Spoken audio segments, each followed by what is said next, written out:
नमस्कार मंडळी, मी मानसी सोनवणे आणि आज मी तुमच्यासाठी घेऊन आलेली आहे उपवासाचे थालीपीठ किंवा तुम्ही उपवासाचा आलू पराठा जरी म्हटला तरी हरकत नाही. तर तुम्ही या रेसिपीला काय म्हणणार तुमच्या भाषेत हे मला कॉमेंट सेक्शनमध्ये नक्की सांगा. आणि जर नवीन असाल तर माझ्या चॅनलला सबस्क्राईब करायला विसरू नका आणि व्हिडिओ शेवटपर्यंत नक्की बघा. तर आता श्रावण महिना लागलेला आहेच, तर नेहमी साबुदाणा खाऊन कंटाळा आला असेल तर तुम्ही हे उपवासाचे थालीपीठ किंवा उपवासाचा आलू पराठा नक्की ट्राय करून बघा आणि मी 100% गॅरंटी देऊन सांगते की तुम्हाला खरंच खूप आवडेल. तर बघा, आपल्याला या रेसिपीला आता सुरुवात करायची आहे. तुमचा जास्त वेळ घेणार नाही. तर यासाठी आपल्याला लागणार आहे साबुदाणा. तर बघा, तुम्हाला व्हिडिओमध्ये दिसतच असेल की कसं आपलं थालीपीठ एकदम कुरकुरीत आणि एकदम मस्तपैकी झालेलं आहे. बघताच अगदी तोंडाला पाणी सुटते. तर तुम्हाला बनवायला आवडेल का ही रेसिपी? आणि नाही जरी आवडत असली तरी ज्याला साबुदाणा आवडत नाही त्याने ही नक्की करून बघा. तर बघा, आधी आपण कढई ठेवून घेतली. कढई छान तापली की मग त्यामध्ये आपण 1.5 वाटी साबुदाणा टाकणार आहोत. आता मी इथे 1च वाटी साबुदाणा टाकलेला होता, पण म्हटलं एकदा बनवतोच आहे तर पोटभर खाऊया. तर बघा, इथे 1.5 वाटी मी साबुदाणा टाकून घेतला आणि त्याला भाजून घेतलेला आहे छान असं. जोवर आपला साबुदाणा छान परतून होत नाही, गरम होत नाही, तोवर व्यवस्थित याला भाजून घ्यायचं आहे, कारण की याचं आपल्याला पिठी बनवायची. म्हणून यामध्ये आपण अर्धा वाटी भगर टाकून घेतली.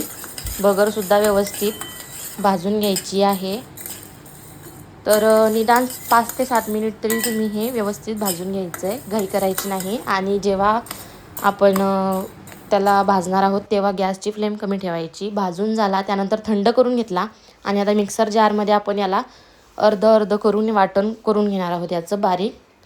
तर बघा, याची जास्त बारीक फाईन पावडर तर काही होणार नाही, पण जास्त जाडसरही ठेवू नका, कारण की तुम्हाला ते लाटायचं आहे. त्याचं पराठा व्यवस्थित लाटता आला पाहिजे. अशा पद्धतीने थोडंसं त्याचं बारीकसर करून घ्यायचं आहे.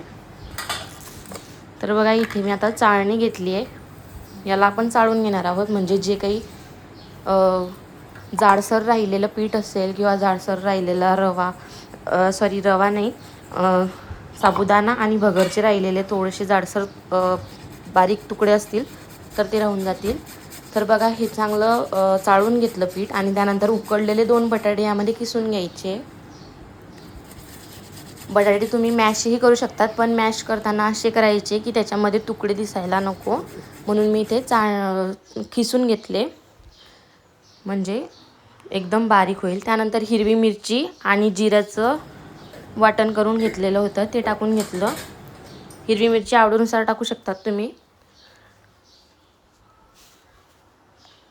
त्यानंतर यामध्ये जाईल जिरं थोडंसं वरतून.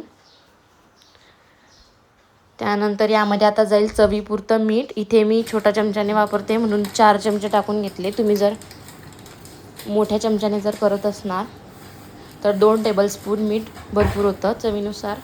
त्यानंतर याला मिक्स करून घ्यायचं आहे. आधी पाणी टाकायचं नाही, कारण की जर तुम्ही आधी पाणी टाकून घेतलं तर त्याचा गोळा अगदी चिकट होईल आणि व्यवस्थित लाटता येणार नाही. म्हणून याला आपण आधीच आपण बटाटे टाकलेले आहेत उकडलेले, म्हणून त्याला आधी असंच मळून घ्यायचं आहे हाताने. नंतर थोडं पाणी टाकत याचा गोळा बनवून घ्यायचा आहे. अगदी जास्तही पाणी ॲड करू नका, कारण की ते जास्त पातळ ठेवायचं नाही आहे आपल्याला आणि जास्त घट्टही ठेवायचं नाही. अगदी मीडियम आपल्याला याचा गोळा करून घ्यायचा आहे.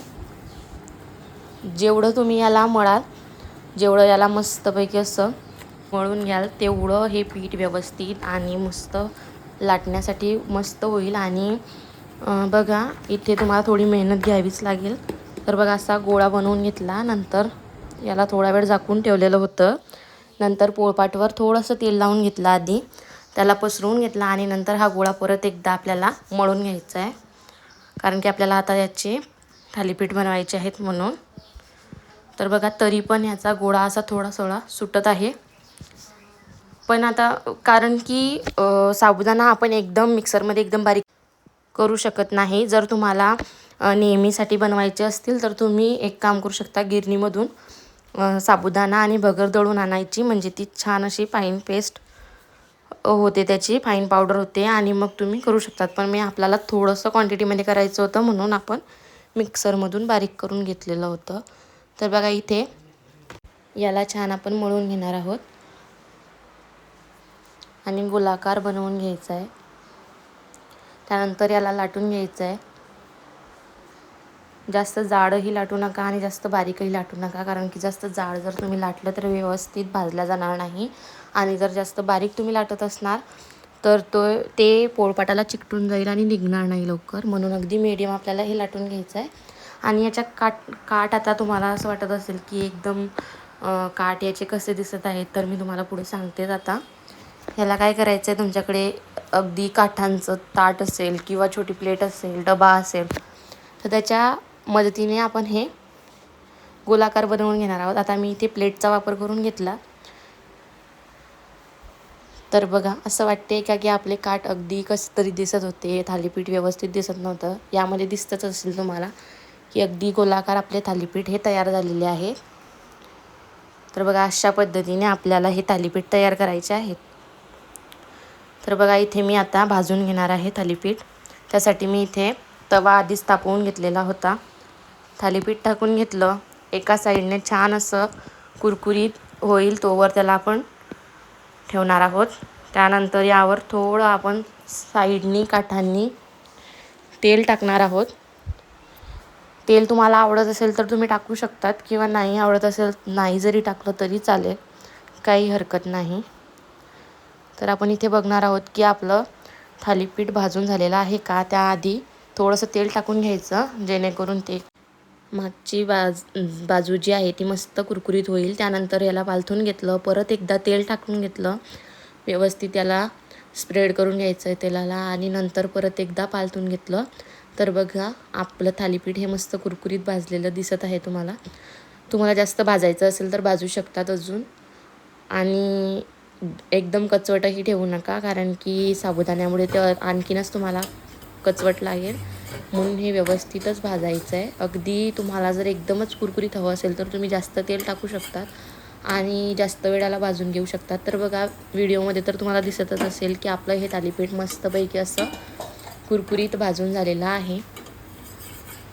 तर बघा कसं वाटलं तुम्हाला हा उपवासाचा आलू पराठा किंवा उपवासाचे थालीपीठ, हे मला कॉमेंट सेक्शनमध्ये नक्की सांगा आणि नक्की बनवून बघा.